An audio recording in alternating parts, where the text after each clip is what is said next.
Me presento, mi nombre es Andrea Jiménez, coordinadora de selección para la unidad de mercadeo. Creo que me conozco con muchos, me faltan unos por conocer, no los conozco, mucho gusto.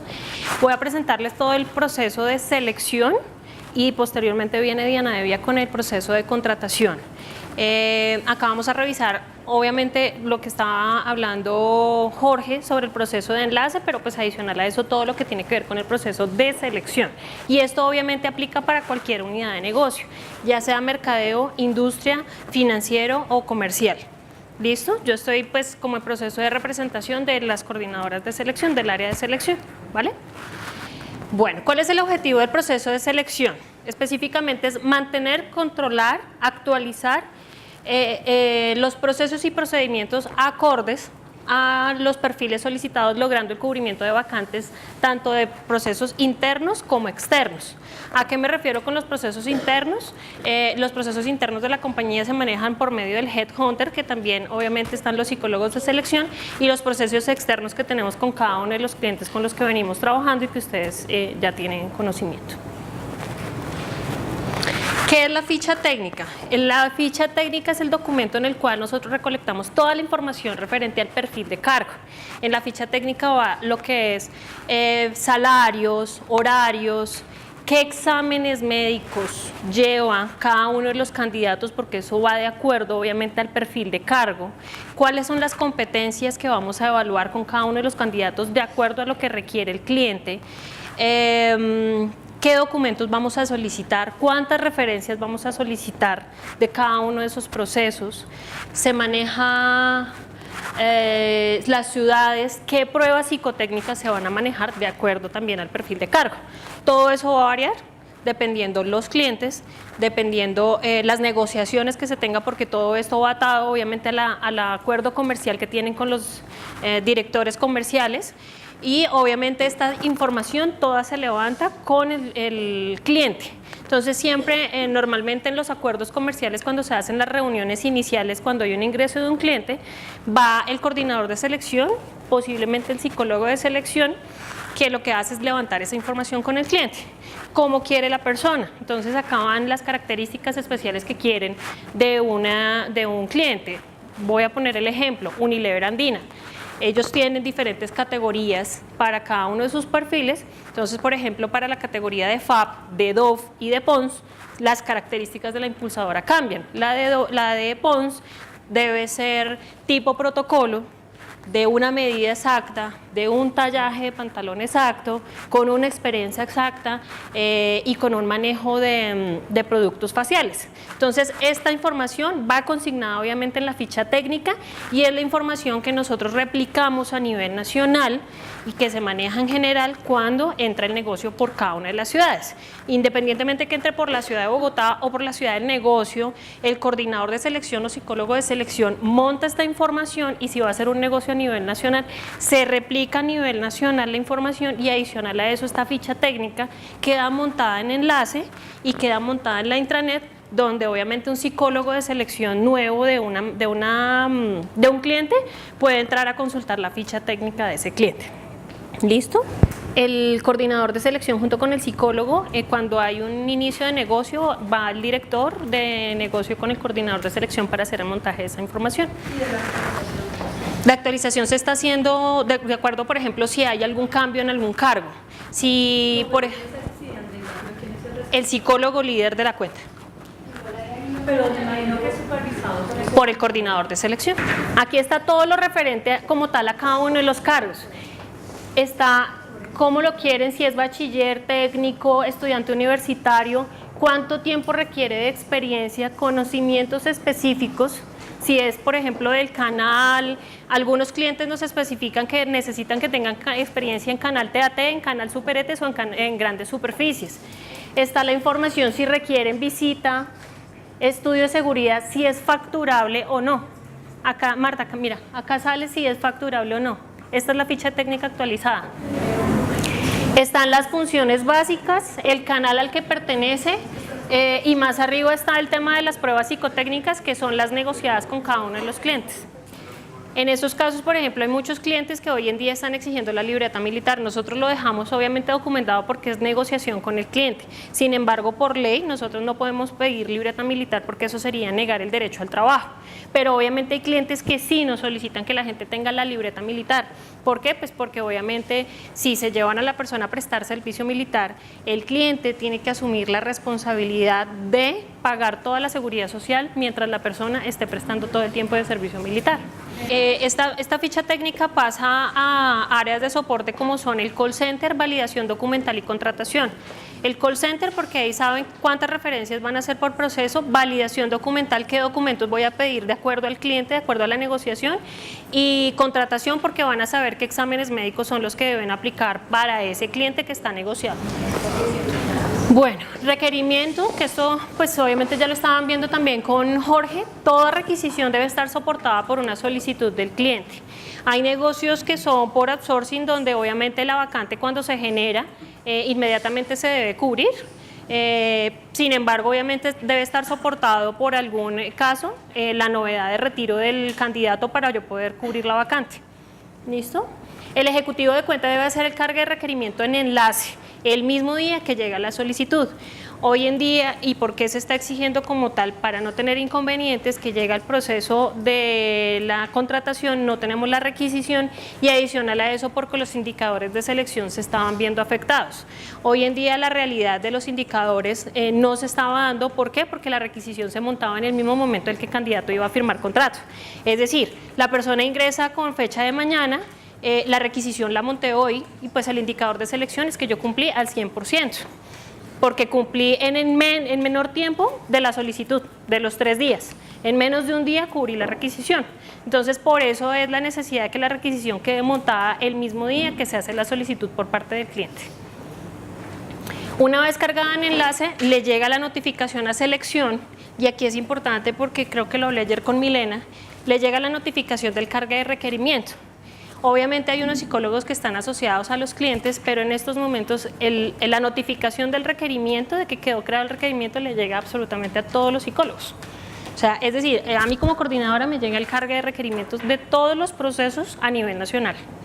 Tanto Bogotá a nivel nacional, clientes de mercadeo, industria financiero, absolutamente todos, a toda selección nos llega una notificación del cargue de requerimientos.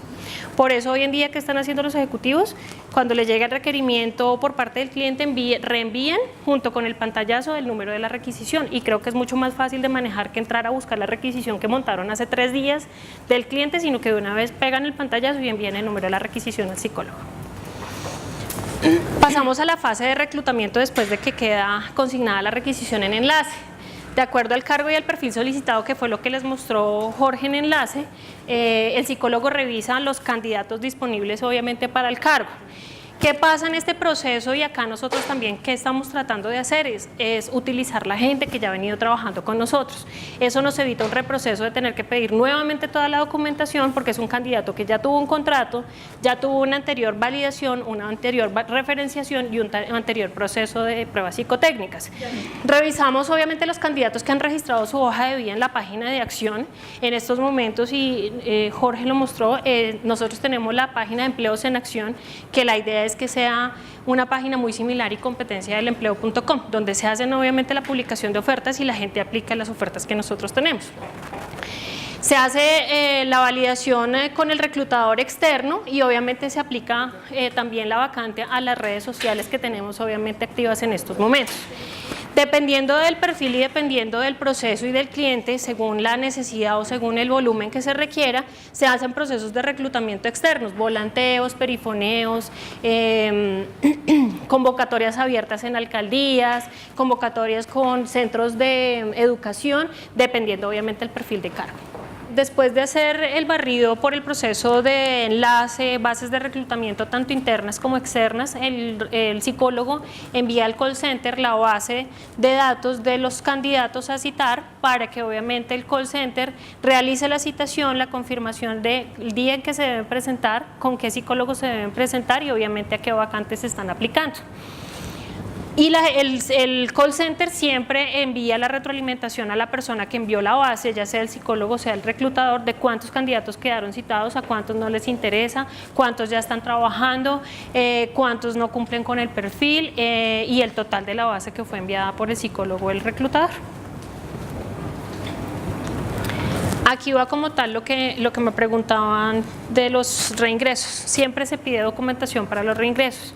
¿Por qué? Porque nosotros no solamente hacemos validación de la cédula ni del diploma de bachiller, sino que siempre se hace validación de antecedentes de policía y de procuraduría en páginas públicas. Entonces, ¿qué pasa? En los reingresos, que lo que mencionaba Diana, una persona que ha trabajado con nosotros durante 5 años y de un momento a otro en proceso de validación, es posible que no pase porque tiene algún antecedente de procuraduría, que preciso el fin de semana anterior se fue a tomar con unos amigos, se armó una pelea, se la llevaron como tal y queda con su antecedente en la procuraduría o en la policía. Entonces siempre, sí, diploma siempre se les pide. Después de la validación de la hoja de vida versus el perfil de acuerdo al cliente, pasamos a hacer pasarle la información al candidato de las condiciones laborales de la oferta. Y obviamente conocer que el candidato cumple con el perfil establecido para el cliente. Después de eso, el candidato debe diligenciar el formato de aceptación de condiciones para ese cliente. Todo candidato, y esto se nos presenta a diario y se diseñó precisamente por eso, porque el candidato llega a entrevista con el cliente y dice: a mí no me dijeron, yo no conozco cuánto me va a ganar, no sé en qué horario va a trabajar, y termina yéndose de la entrevista. Este es un documento que nosotros diseñamos en el área de selección precisamente para soportar cada uno de los procesos. Que el candidato llegue y diga donde el cliente que no conoce la oferta, nosotros tenemos el soporte donde el candidato sabe en qué horario, para qué cliente, qué salario va a tener y la firma del candidato donde acepta como tal las condiciones para ese cargo. Y obviamente lo ideal es que nosotros, si el candidato no pasó para un proceso como el BBVA y la voy a pasar para Colpatria, debe diligenciarme el formato de aceptación de condiciones del proceso que va a hacer, que ya va a ser el de Colpatria, ya no me va a servir el del BBVA. ¿Listo? Aquí se hace todo el proceso de validación documental, donde se hace en las páginas públicas la consulta de policía y procuraduría, el tema del diploma de bachiller y actas de grado y libreta militar, si se requiere o no se requiere. Aquí es muy importante, y era lo que estaba diciendo Diana del proceso de filtrar la información. Si ustedes, el psicólogo les confirma que el candidato referido por el cliente no pasó proceso documental, es la única información que les va a entregar el psicólogo. Hoy está la política que el psicólogo no conoce el por qué el candidato ha sido descartado. El proceso de por qué ha sido el candidato descartado, esta información solamente se la entregan al coordinador de selección. Y el coordinador de selección, de acuerdo al caso, porque muchos clientes lo quieren saber, transmitirá la información al cliente únicamente en forma verbal. ¿Cuándo se hace en forma verbal? Cuando tenemos soportes en donde se ha validado con el colegio, definitivamente el cliente necesita saber el por qué la persona no pasó por su diploma de bachiller, se entrega la información, pero yo en ningún momento le voy a entregar por escrito al cliente, ni el coordinador de selección le va a enviar un correo donde le diga al cliente: señor cliente, le confirmo que Andrea Jiménez presentó diploma de bachiller falso. Esa información no va a quedar consignada en ningún correo. ¿Las coordinadoras de selección son las encargadas de comunicar? Sí. Exactamente, el por qué. Claro, ahí es donde tiene, ¿qué es lo que pasa? Y que hemos tenido casos en que el candidato silencio por favor. El candidato es referido por parte del cliente y resulta que es el vecino o es el hijo del mejor amigo, y uno le transmite al cliente la información y el cliente le transmite la información al candidato. Hemos tenido casos en que los candidatos han llegado a las oficinas de acción a amenazar a los psicólogos y a los validadores. Entonces, esta información no se entrega ni al ejecutivo de cuenta. ¿Qué es que el ejecutivo de cuenta necesita saberlo? No se le entrega. ¿Qué es que el director de servicio necesita saberlo? No se le entrega la información. La información se le entrega como tal al coordinador de selección, y el coordinador de selección se la transmite como tal al director o directamente al cliente, porque ahí es donde se está filtrando la información directamente a los candidatos. ¿Quién notifica, el director o el coordinador? El coordinador de selección es al que le entrega a validación la información. Es decir, si tú como director vas al departamento de validación para que te digan por qué Andrea Jiménez salió descartada, no te van a entregar la información. La información se la van a entregar El coordinador de selección. Si definitivamente el director de servicio es quien quiere transmitir la información al cliente, lo hace el director de servicio, pero nunca va a dejar soportado un correo, ni por parte de selección, ni por parte de validación, ni por parte comercial, debe haber un soporte de eso. Siempre va a ser el coordinador. La información únicamente se la van a entregar. Entonces, ahí sí les pido el favor, cuando el psicólogo les diga que el candidato salió no válido en proceso documental, no les va a entregar mayor información. No insistan porque no les van a entregar mayor información porque el psicólogo no la conoce.